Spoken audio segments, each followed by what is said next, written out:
Selamat pagi anak-anak. Pagi, Bu.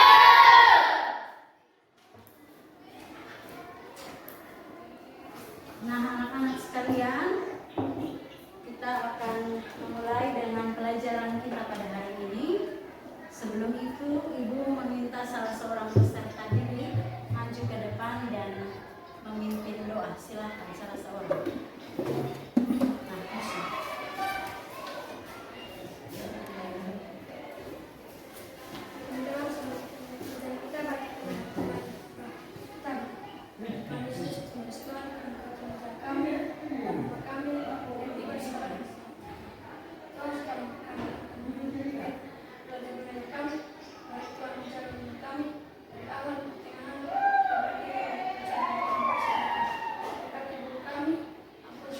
Musa. Amin. Terima kasih Musa. Silakan duduk. Selamat pagi anak-anak. Semua dalam keadaan sehat? Sehat, Bu. Oke, sekarang Ibu akan absen terlebih dahulu. Ibu akan absen terlebih dahulu. Vera, Hadir, Bu. Feby, Hadir, Bu. Marlina, Hadir, Bu. Bang Mince, Hadir, Bu. Asnat, hadir Bu.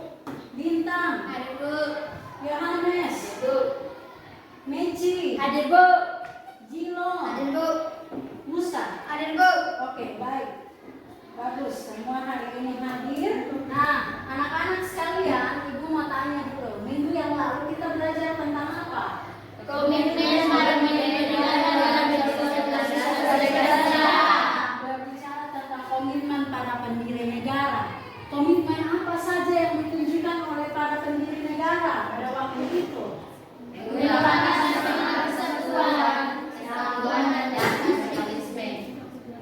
Adanya rasa komunitas, mengutamakan semangat bersatu. Apa lagi yang kedua? Mengutamakan semangat persatuan. Ada rasa memiliki bangsa. Mereka punya rasa memiliki terhadap bangsa Indonesia sehingga mereka rela berkorban. Mereka rela berkorban. Kemudian apa lagi? Mereka punya semangat dalam perjuangan sehingga kita bisa mencapai kemerdekaan. Sehingga kita bisa mencapai kemerdekaan. Kalau tidak punya semangat, kira-kira kita punya pahlawan-pahlawan negara ini, mereka bisa melawan penjajah atau tidak? Tidak, Bu. Tidak mungkin bisa kalau tidak ada semangat Perjuangan. Kemudian apa lagi?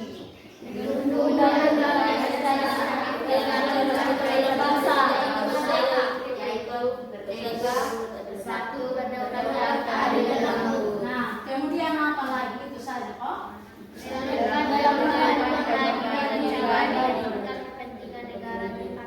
Nah, para pendiri negara mereka mendahulukan kepentingan nasional di atas kepentingan pribadi atau kepentingan umum di atas kepentingan pribadi. Jadi kepentingan umum, kepentingan negara itu lebih penting dibanding dengan kita punya kepentingan pribadi. Pribadi juga penting, tetapi yang harus kita dahulukan adalah kepentingan umum atau kepentingan nasional. Oke, bagus sekali. Nah, saat ini anak-anak sekalian, Ibu minta kalian buka halaman 33. Buka halaman 33, semua sudah pegang buku? Oke, silakan buka halaman 33. Silakan buka halaman 33. Nah, ada gambar apa di halaman tersebut? Di halaman 33, gambar tentang apa? Siswa menyeberang jalan menggunakan zebra cross. Jadi anak-anak sekalian, zebra cross itu merupakan tempat untuk pejalan kaki menyeberang jalan.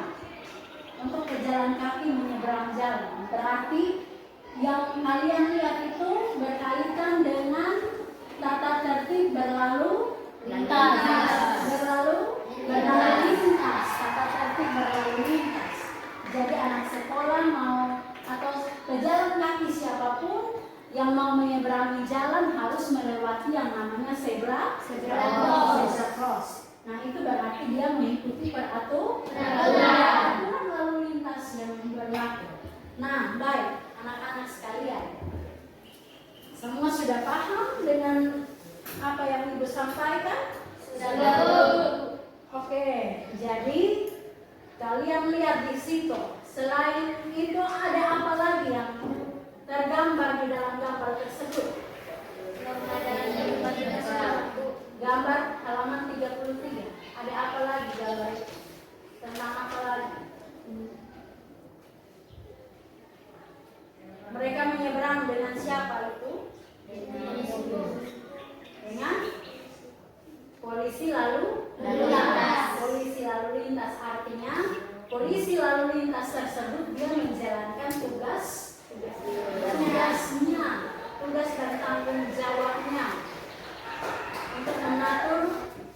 Nah, jadi setelah kalian menganalisis gambar itu, apa yang kalian temukan? Apa makna atau manfaat yang kalian dapat dari lintas?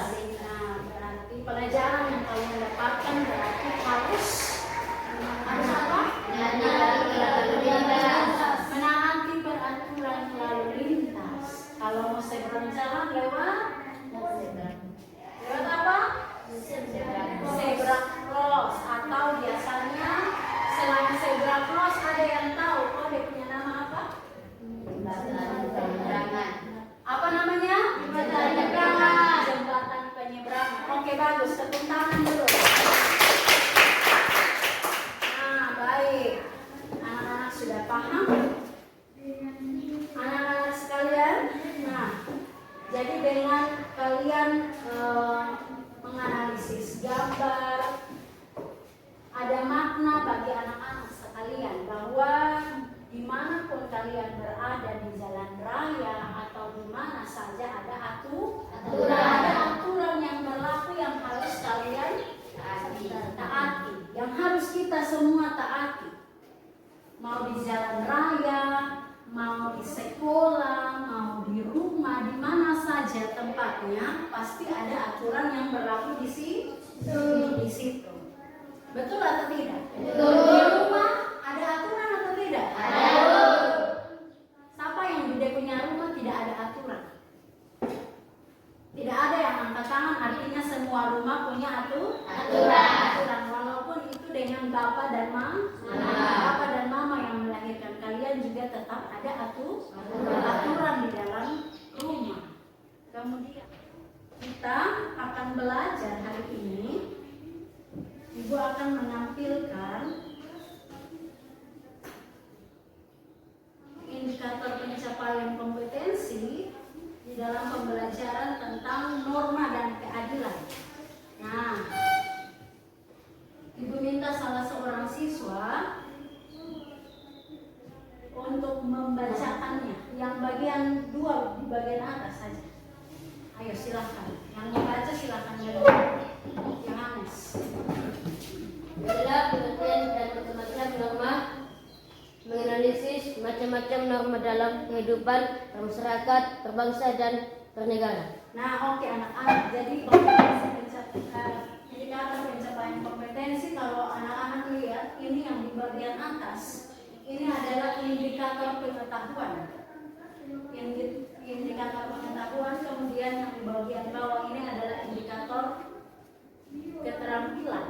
Jadi di sini anak-anak akan menelaah pengertian dan macam-macam norma, kemudian menganalisis macam-macam norma dalam kehidupan bermasyarakat, berbangsa dan bernegara. Kemudian di situ pada indikator keterampilan anak-anak akan menyusun laporan dari hasil telaah yang kalian lakukan berkaitan dengan macam-macam norma. Kemudian kalian harus menyajikan laporan tersebut. Jadi anak-anak akan berdiskusi dalam kelompok membuat laporan. Kemudian setelah itu kalian harus mempresentasikannya. Anak-anak bisa paham? Bisa. Oke, baik. Kita lanjut lagi. Di dalam pembelajaran ini ada tujuan yang akan kita capai. Nah, Ibu mau tanya dulu, Anak-anak datang di sekolah ini ada tujuan atau tidak? Ada. Tujuan kalian datang ke sekolah apa? Belajar. Untuk belajar. Nah, kita belajar tujuannya untuk supaya mencapai kesuksesan atau meraih cita-cita. Jadi mencapai kesuksesan, meraih cita-cita lewat bangku pendidikan. Nah, kita punya pembelajaran saat ini juga ada tujuannya. Apa tujuan kita belajar materi tentang norma dan keadilan? Nah, itu ada tujuannya. Nah, ini ada 4 tujuan pembelajaran yang harus kita capai di dalam pembelajaran saat ini, materi saat ini. Dua orang siswa berdiri dan baca secara bergantian tujuan pembelajaran. Silakan. Melalui pembelajaran program belajar PBL dengan bantuan PPT dan video tentang pelanggaran tata tertib di sekolah, siswa kelas 7 SMP Negeri 2 Liai mampu menelaah pengertian dan macam-macam norma dengan tepat dan benar. Melalui pembelajaran problem based learning atau PBL dengan bantuan PPT dan video tentang pelanggaran tata tertib sekolah, siswa kelas 7 SMP Negeri 2 Liai mampu menganalisis macam-macam norma dalam kehidupan. Melalui pembelajaran problem based learning atau PBL dengan bantuan PPT dan video tentang pelanggaran tata tertib di sekolah, siswa kelas 7 SMP Negeri 2 Liai mampu menyusun laporan hasil telaah tentang perilaku yang sesuai dengan norma dalam kehidupan bermasyarakat dengan baik dan benar. Melalui pembelajaran problem based learning atau PBL dengan bantuan PPT dan video tentang pelanggaran tata tertib di sekolah, siswa kelas 7 SMP Negeri 2 Liai mampu menyajikan laporan hasil tentang perilaku yang sesuai dengan norma dalam kehidupan bermasyarakat dengan tepat. Oke, baik, terima kasih. Tepuk tangan. Nah, jadi ada 4 tujuan yang akan kita capai di dalam pembelajaran kali ini. Ibu berharap tujuan ini bisa tersampaikan, bisa kita capai dengan baik melalui pembelajaran problem based learning atau PBL dengan bantuan PPT dan juga video tentang pelanggaran tata tertib di sekolah. Peserta didik kelas 7 diharapkan mampu menelaah pengertian dan macam-macam norma. Jadi kalian mampu menelaah, kemudian kalian mampu membuat laporan, kemudian kalian mampu menyajikan laporan yang kamu lakukan. Itu tujuan yang akan kita capai bersama. Nah, anak-anak sekalian, sekarang sebelum kita lebih jauh lagi dalam pembahasan, kita akan bernyanyi bersama-sama dulu. Kita akan menyanyi bersama-sama terlebih dahulu.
berkaitan dengan video yang Ibu tampilkan.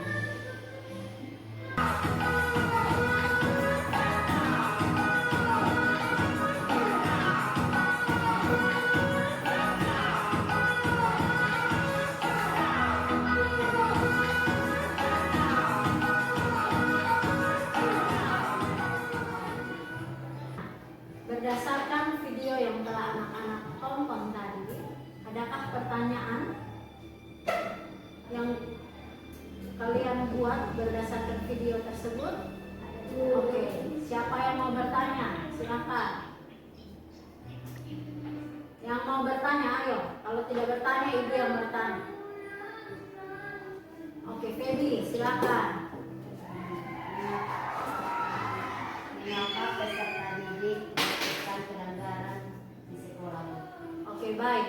Pertanyaan dari teman kita Feby, mengapa peserta didik melakukan pelanggaran di sekolah? Nah, ibu mau tanya, alasan apa yang biasa menyebabkan peserta didik itu mereka melakukan pelanggaran di sekolah? Kira-kira karena apa? Karena seperti pertanyaan teman kita tadi, faktor yang menyebabkan peserta didik biasanya melakukan pelanggaran di sekolah itu karena ada sikap masa bodoh, acuh tak acuh, apa lagi? Nah, mereka sengaja untuk melanggar peraturan. Kemudian apa lagi? Itu bisa jadi sudah menjadi kebiasaan peserta didik tersebut. Misalnya, dia punya kebiasaan buang sampah sembarangan. Jadi itu akan dia lakukan terus menerus. Walaupun sudah ada peraturan bahwa buanglah sampah pada tempatnya, tapi karena itu sudah terbiasa sehingga dia terus melakukan. Baik atau tidak itu? Itu bukan satu sikap yang baik. Itu sikap yang sangat tidak baik. Tidak baik. Nah, jadi yang harus dilakukan adalah sikap-sikap sekalian berdasarkan video yang sudah ibu tampilkan tadi. Ada 4 masalah yang harus anak-anak pecahkan bersama dalam pertemuan hari ini. Ada 4 permasalahan yang harus dipecahkan di dalam pertemuan kali ini, yaitu yang pertama nanti ibu sampaikan dulu. Anak-anak akan secara berkelompok akan membahas permasalahan yang akan ibu kasih kepada kalian untuk dibahas bersama-sama. Jadi yang pertama itu peserta didik secara berkelompok diminta untuk menganalisis bagaimana perbedaan norma-norma yang berlaku dalam kehidupan bermasyarakat. Itu yang pertama. Kemudian permasalahan yang kedua yaitu peserta didik secara berkelompok diminta menganalisis bagaimana cara pelaksanaan norma dalam masyarakat agar tidak saling terbentur. Kemudian yang ketiga itu secara berkelompok peserta didik diminta untuk menganalisis mengapa seorang pelajar harus menaati peraturan atau norma yang berlaku di lingkungan sekolah. Sudah bisa dipahami? Sudah? Oke, baik. Nah, sekarang ibu akan membagi kelompok. Jadi anak-anak silahkan duduk berkelompok sesuai dengan kelompok yang sudah dibentuk pada minggu-minggu yang lalu, pada pembelajaran yang sebelumnya.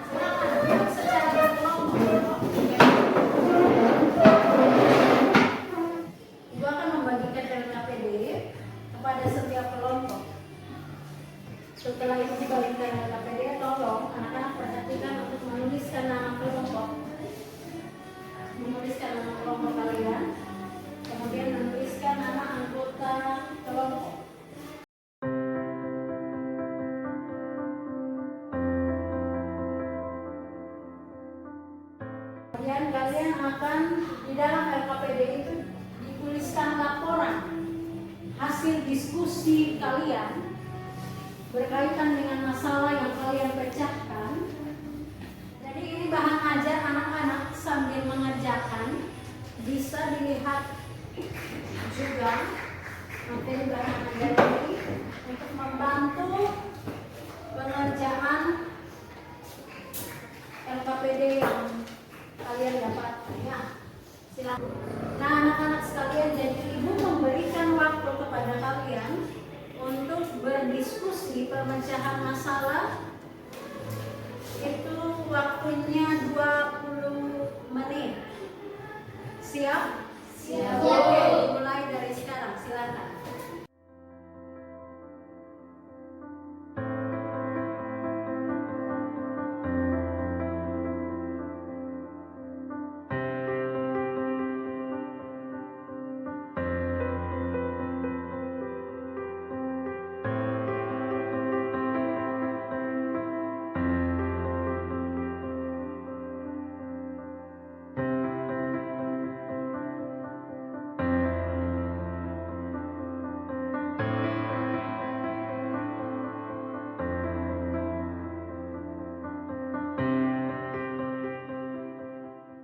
Kelompok 1 sudah selesai? Sudah, Bu. Ibu lihat dulu apakah sudah sesuai dengan permasalahan yang kalian bahas atau belum. Nah, oke, baik. Kelompok 2. Ibu lihat dulu. Oke, baik. Sudah sesuai dengan apa yang menjadi permasalahan kalian. Akhir kelompok 3. Oke, bagus. Nah, bagus semua. Tepuk tangan dulu untuk kalian. Masing-masing kelompok akan maju ke depan.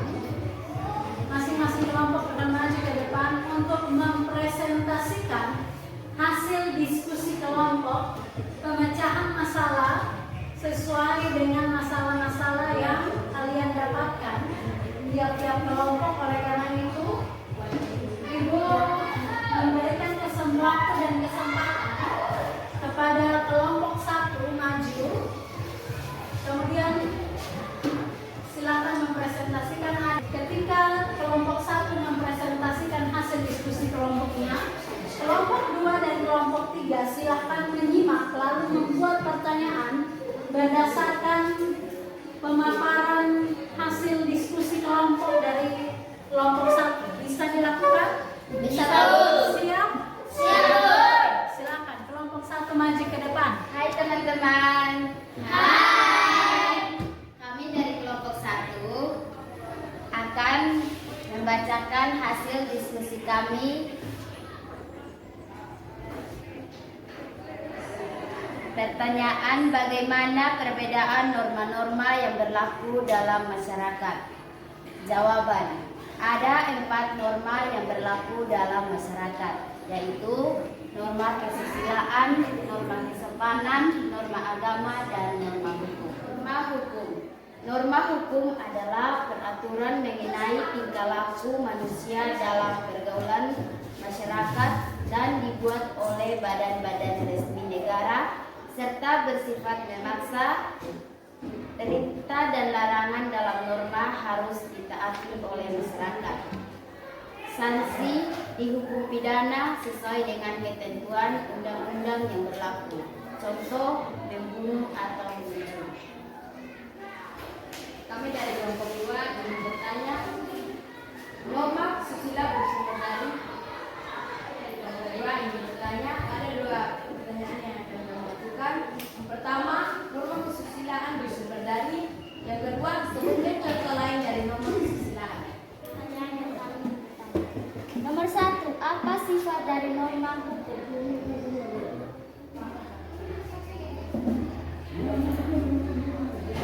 Kedua, sebutkan contoh lain dari norma hukum. Pertanyaan-pertanyaan yang telah disampaikan oleh kelompok 2 dan kelompok 3 sudah siap untuk menjawab? Silakan, siapa yang mau jawab?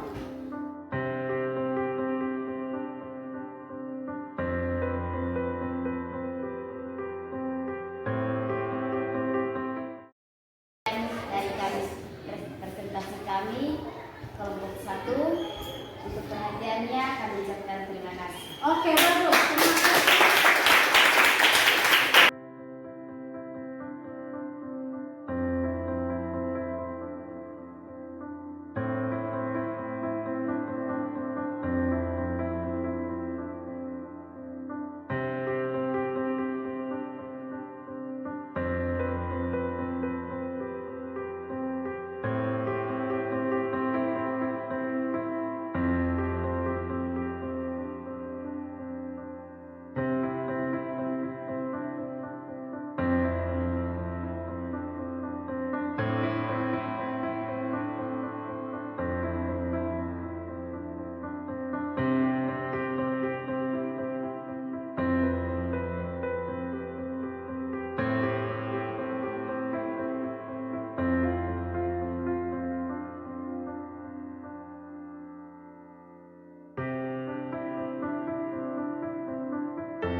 Demikian presentasi kelompok kami. Sekian dan terima kasih. Oke. Baik, terima kasih untuk kelompok 1, 2, dan 3 yang telah mempresentasikan hasil diskusi kelompoknya. Yohanes, tolong duduk dengan tertib. Dalam mempresentasikan hasil diskusinya dengan baik, Ibu berharap bahwa anak-anak terus belajar di dalam berdiskusi agar lebih baik lagi di kemudian hari. Yang sudah kalian lakukan ini sudah baik, tetapi Ibu berharap semakin hari semakin lebih baik lagi dari sekarang. Bisa? Bisa.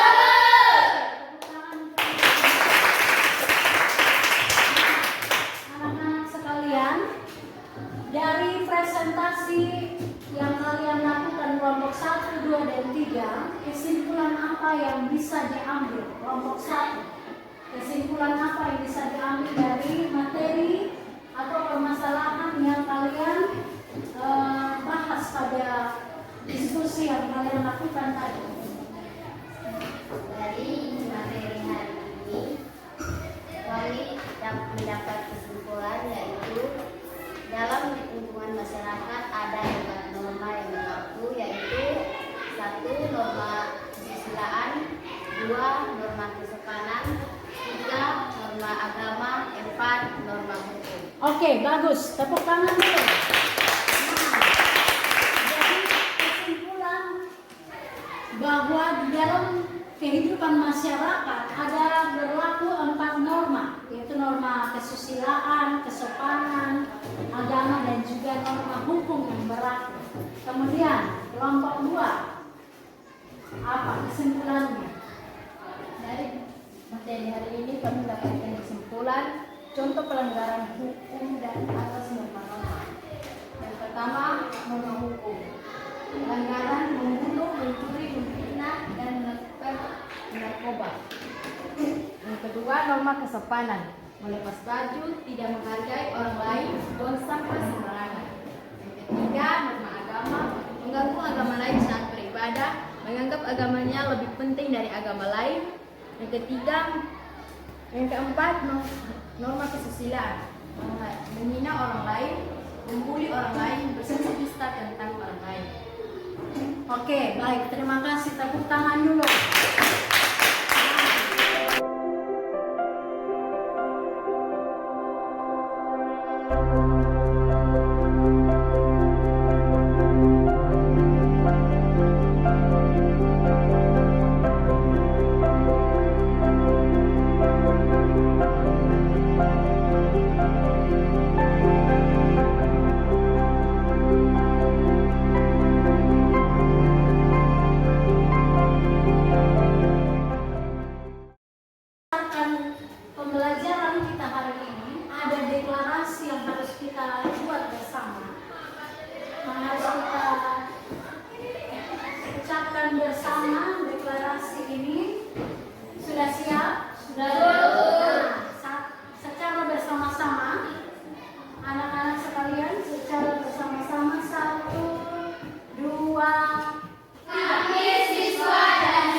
yaitu 5 menit.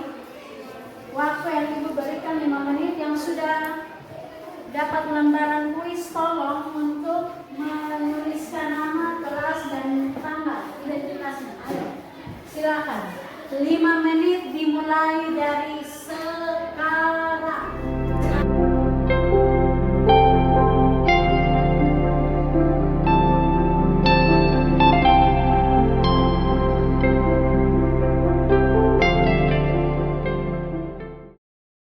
Semua sudah selesai? Oke, baik. Ibu akan kumpulkan hasil pekerjaan kalian masing-masing.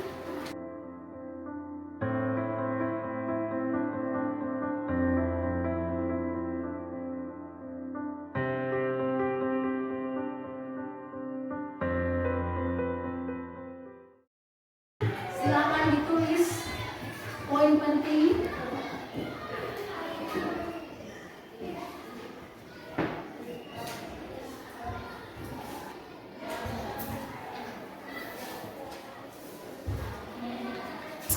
Semua sudah tulis?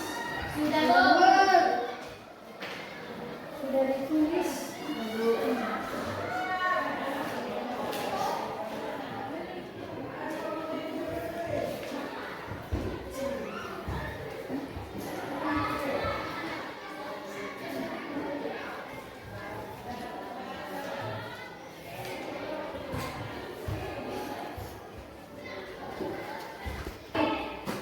Berdasarkan apa yang telah Ibu koreksi di sini, dari 10 orang siswa yang hadir yang ada saat ini, 8 orang dinyatakan tuntas dan ada 2 orang yang tidak tuntas. Norma adalah kaidah, aturan atau adat kebiasaan atau hukum yang berlaku dalam masyarakat. Norma yang dibuat oleh negara berupa peraturan tertulis, sedangkan norma yang berkembang dalam masyarakat berupa aturan tidak tertulis. Oke, baik. Terima kasih. Jadi Ibu senang bahwa anak-anak dari awal sampai akhir pelajaran kita disimak dengan baik sehingga dapat menuliskan poin-poin penting yang kalian dapat dari pelajaran hari ini. Anak-anak sekalian, pembelajaran kita berakhir.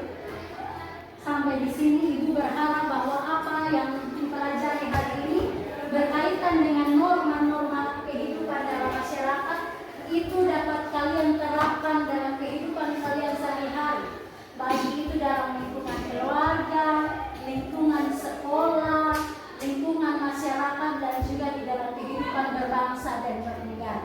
Bisa dilakukan? Bisa.